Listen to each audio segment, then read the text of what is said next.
Praise the lord. మన ప్రభువును రక్షకుడునైన యేసుక్రీస్తు నామములో మిమ్మలను మీ కుటుంబాలను షార్ట్స్ ఆఫ్ బ్లెస్సింగ్ ఆశీర్వాదపు జలలు అనే ఆధ్యాత్మిక కార్యక్రమమునకు ప్రేమపూర్వకంగా ఆహ్వానిస్తున్నాం.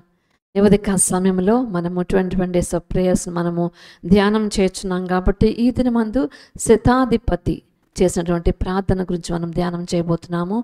సెంచురియన్స్ ప్రేయర్. మత్తయి సువార్త 8వ అధ్యాయం 13వ వచనం చూద్దాము. యేసు, ఇక వెళ్ళుము, నీవు విశ్వసించిన ప్రకారం నీకు అవునుగా అని శతాధిపతితో చెప్పాను. ఆ గడియలోనే అతని దాసుడు స్వస్థత నొందెను.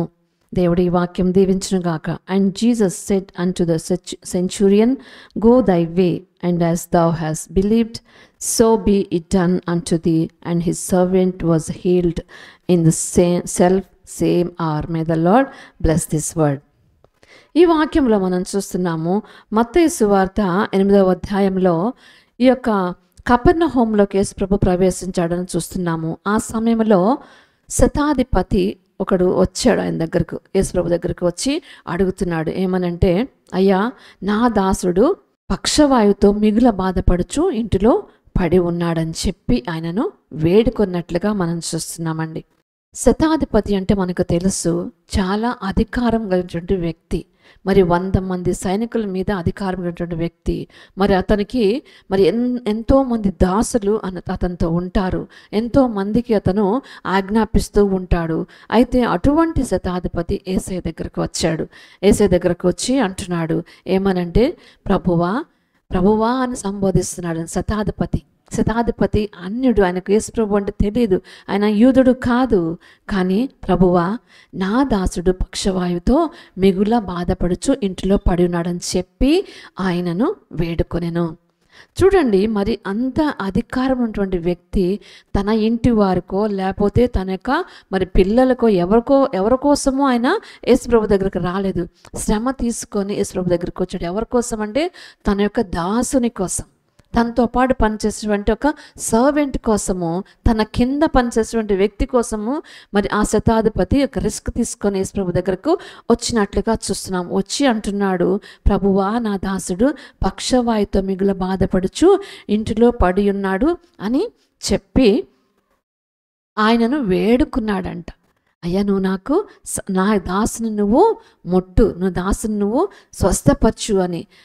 అయితే యేసయ్య అన్నాడు, నేను వచ్చి వాని స్వస్థపరచదనంతో చెప్పగా శతాధిపతి, ప్రభువా, నీవు నా ఇంటిలోనికి వచ్చుటకు నేను పాత్రుడను కాను. నీవు మాట మాత్రము సెలవిమ్ము, అప్పుడు నా దాసుడు స్వస్థపరచబడను. ఎంతో దూరం నుంచి వచ్చాడు శతాధిపతి. యేసు ప్రభు ఎక్కడున్నాడు?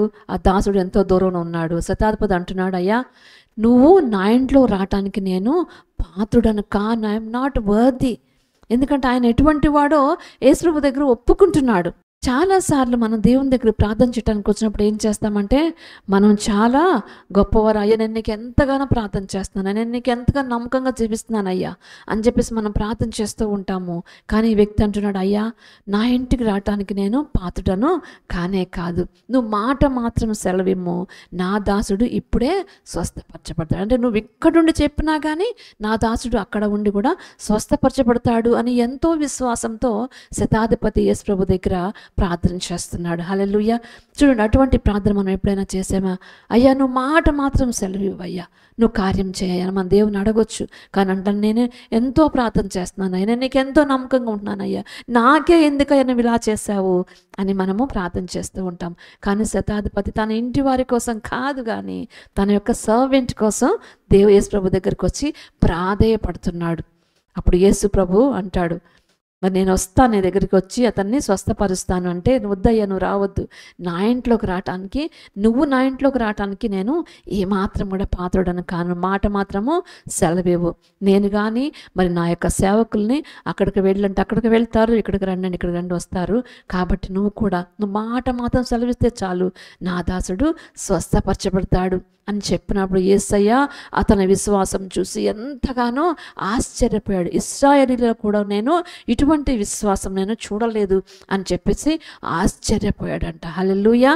ఆ తర్వాత అప్పుడు అంటున్నాడు, నువ్వు వెళ్ళు, ఇక వెళ్ళు, నీవు విశ్వసించిన ప్రకారం నీకు అవును గాక అని శతాధిపతితో చెప్పాను. ఆ గడియలోనే అతని దాసుడు స్వస్థత నొందెను అని మనం చూస్తున్నాము. మరి యొక్క సువార్తలో కూడా చూస్తే ఏమని ఉంటుందంటే, మరి ఆయన స్వస్థపరుస్తాడని నమ్మాడు.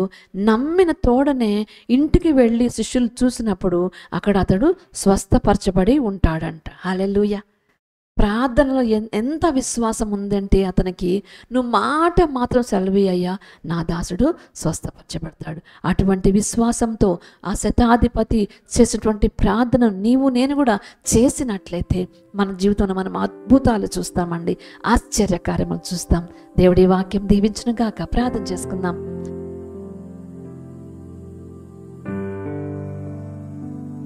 మహాపరిశుద్ధుడా, మహోన్నతుడా, మా మంచి యేసయ్యా, నీ పరిశుద్ధ నామమునకు స్తుతులు స్తోత్రములు తండ్రి. దేవానికి వందనము చెల్లించుకుంటున్నాం నాయన. ఈ ఉదయకాలంలో షౌట్స్ ఆఫ్ బ్లెస్సింగ్స్ ద్వారా మీరు మాతో మాట్లాడిన తండ్రి నీకు వందనములు ప్రభా. శతాధిపతి చేసినటువంటి ప్రార్థన ప్రభా మీరు మా ముందు ఉంచారు దేవా, నీకు వందనములు. అవును యేసయ్యా ప్రభా, నా తండ్రి నా నాయన, నువ్వు మాట మాత్రము సెలవేమో, నా దాసుడు స్వస్థపరచబడతాడు. నా ఇంట్లోకి రావడానికి నేను యోగ్యుడను కాను, నేను పాత్రుడను కాను అని ఒప్పుకున్నాడయ్యా.